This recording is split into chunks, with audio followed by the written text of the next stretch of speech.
un moment surprenant. Pour tourner son clip, la nouvelle voix du rap français, Sofiane Zermani, connue sous le nom de Fianso, a bloqué pendant plusieurs minutes l'autoroute à hauteur d'Aulnay-sous-Bois, sans aucune autorisation de la préfecture. Une enquête a été ouverte alors que le rappeur multiplie les coups de communication, quitte à créer du danger. Dalibor Samac, Mireille Layani, Adrien Cadorel et Diane Douzillet. Les véhicules roulent au ralenti, puis s'arrêtent au milieu des voies. Accoudé à une table du bistrot, en train de prendre un café, Fianso entame son morceau. La semaine dernière, le rappeur et son équipe ont investi pendant plusieurs minutes l'autoroute A3 au niveau d'Aulnay-sous-Bois, l'un des axes les plus chargés de France, provoquant d'importants embouteillages.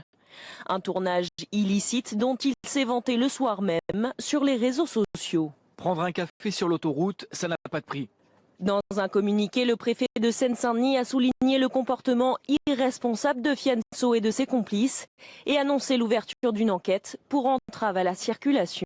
On met en danger les automobilistes, on met en danger les forces de l'ordre qui doivent intervenir et ça symbolise un exemple ridicule, imbécile à destination de la jeunesse. Ce n'est pas la première fois qu'un clip du rappeur est ainsi médiatisé. En janvier, une émeute opposant des jeunes venus assister au tournage et des forces de l'ordre avait éclaté dans un quartier des Mureaux dans les Yvelines. Alors, nouvelle provocation ou opération de communication? C'est de la mise en scène. Je crois que ce qu'il faut bien comprendre, c'est que le rap, c'est une musique banlieusarde de cité et qui effectivement aime bien montrer le nombre. On l'a vu dans des clips comme ceux de Mafia Qu'un Free. On le voit aujourd'hui avec Fianso. Ça fait partie du folklore.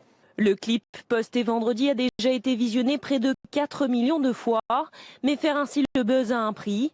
Fianso encourt jusqu'à 4 500 € d'amende et 2 ans de prison. Il sera auditionné par la police la semaine prochaine.